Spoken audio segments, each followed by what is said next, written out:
Όπως σας είπαμε, θα δείτε ευθύς αμέσως μια συνέντευξη με τον Υπουργό Εξωτερικών των Σκοπίων. Ο Αντώνη Μιλοσόσκι είναι μόλις 32 χρονών, Υπουργός Εξωτερικών από το καλοκαίρι. Οι νέοι φάκελοι είχαν προσπαθήσει να έρθουν σε επαφή μαζί του. Πριν όμως από λίγες μέρες μας τηλεφώνησαν και μας είπαν ότι είναι έτοιμος να μιλήσει. Ενδεχομένως, γιατί σε λίγο καιρό θα είναι εδώ στην Αθήνα ο ειδικός μεσολαβητής του ΟΗΕ, ο Μάθιου Νίμιτς, και ενδεχομένως για τα Σκόπια περιμένουν ραγδαίες εξελίξεις σε αυτό το θέμα της ονομασίας. Πάμε να δούμε τη συνέντευξη της Σοφίας Παπαϊωάννου.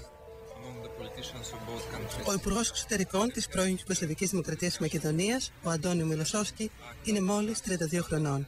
Διορίστηκε υπουργός το 2006 στην κυβέρνηση Γκρουεύσκη, μια κυβέρνηση με μέσο όρο ηλικίας τα 35 χρόνια. Σπούδασε νομικά στη χώρα του και σήμερα συνεχίζει τις σπουδές του στις πολιτικές επιστήμες στη Γερμανία. I've heard that you are a PhD candidate in a university in Germany, and your thesis is on the name issue of your country. The thesis is Macedonia and Greece, relations after the end of the Cold War. My approach in the thesis is that both countries have already established very strong bridges of communication, cooperation, that they cannot be dramatically and essentially disturbed by still remaining open issue over the name. So if you do believe so, why don't you find a compromising solution to the name issue? It is an asymmetric dispute because we are not requiring from Greece to change its own name, but Greece is pressing us to change our name. Greek position says we should find a compromise for the whole world, for the international scene. Our position is that no other capital in the world except Athens has problem or dispute with our constitutional name. And therefore we are saying we are as well prepared for a compromise, but let's do it in a dimension that exists. The dispute exists on a bilateral dimension, and we are willing to consider this kind of compromise on a bilateral level. But if there are negotiations with three parties, Fyrom, Greece, and another country, which is the name that is going to be used? We could have one annex explaining what country has a dispute and what's that about and what's the bilateral communication, but every other country should be allowed to use our constitutional name. But you understand it's difficult to happen. You do understand the problem of that. I think that it happens to a certain extent in some, for example, in NATO. Why then you don't accept the name New Macedonia, since this is a name that we don't understand why that name can really be an obstacle to your stability? Why you don't accept this name? As I have said, if we agree with our Greek friends that we are speaking about bilateral dimension of the solution, then we can open a frank and honest discussion. Would you accept New Macedonia as the name of your country? As I have said, the name of my country is Republic of Macedonia, and that's what we are using in the last half century and more, and it is the name that damages no one. I want to add, when we are speaking about good neighborly relations, there is no better step to invest in the good neighbor relations than recognizing the right of your smaller neighbor to use its own constitutional name. But on a political level, if you stick with the name Republic of Macedonia, that first of all will create a confusion with the Greek Macedonia. And then we go to all this adjective. We say Macedonian wine. What will happen with this wine? What will be the name used? I think that the wine issue we could easily solve with having one wine session between Macedonian and Greek politicians. Well, that's if we are good neighbors, then we can have many sessions.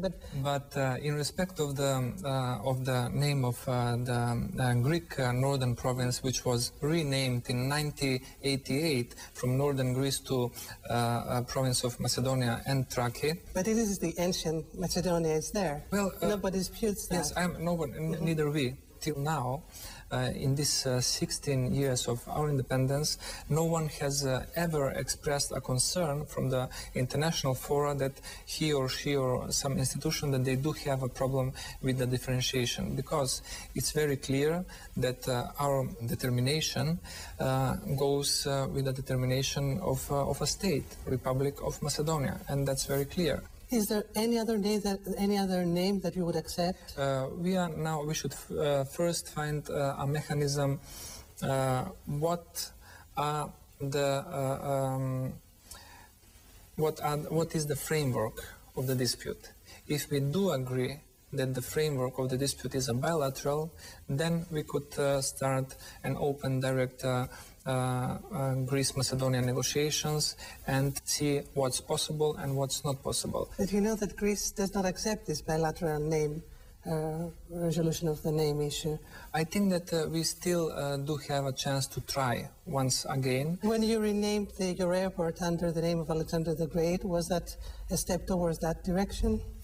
We could, let's say the same in respect of the renaming of the airport in Thessaloniki, which was till then Airport Mikra and became Airport Macedonia. But however, the difference is in the approach. We are prepared to share the heritage of this rich historical past of our common region. Because if we speak about historical personalities like Alexander the Great, their greatness goes beyond one national border. Well, of course, we have an airport which is called Macedonia. Nobody can dispute that we can call our airport Macedonia. That's the difference. When Greece is willing to share the brand of Macedonia as a name of institutions or airports or whatever else, we are not disputing this. No one should have a monopoly over the name. And therefore, when the airport in Thessaloniki was renamed, we did not react angrily or we did not dispute this. Do you understand why Greece reacts? We have understand why Greece is reacting in such a way, but we would have been more pleased if this historical person has really that kind of essential and great importance for the Greek people. They could have, or the officials could have said, well, thank you very much for expressing a gratitude and respect to a person being of a great importance for our Greek history. It's difficult for a Greek person to understand that you want to share these historical figures, and the impression that you give is that you want to steal these historical figures from our history with cases like that, what you did with the airport. And if we also observe the textbooks that you use in your schools, there are some irredentis cases in these textbooks, and there is this issue of the Greater Macedonia that really is an obstacle to all these negotiations for Greece. We are prepared to go forward and to have a mutual educational historical committee. Both sides to delegate experts and professionals in this direction, and they to be able to go through all books in our or in the Greek curricula. We have declared openly what we want with Greece is to have a friendly, long-term, stable relations. And the philosophy of these relations that we are willing to promote is according to the proverb «Κάνε καλό για να δεις καλό». Πριν από μερικά χρόνια επισκεφτήκαμε ένα γυμνάσιο στο κέντρο των Σκοπίων. Η δασκάλα μας έδειξε το σύγχρονο χάρτη της χώρας της. Πάνω όμως από το μαυροπίνακα, ανάμεσα σε σκοπιανούς ήρωες, βρισκόταν κρεμασμένος ο χάρτης της Μεγάλης Μακεδονίας που περιλαμβάνει περιοχές από την Ελλάδα και τη Βουλγαρία. Μείναμε έκπληκτοι με τις απαντήσεις των μαθητών στην ερώτηση πού τελειώνει η χώρα τους.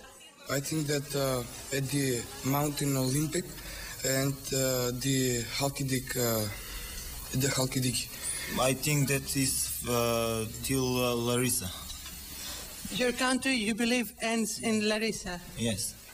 Some years ago, I went to a school here, and I asked the kids where their country ends. And all the kids told me names that exist in Greece. They told me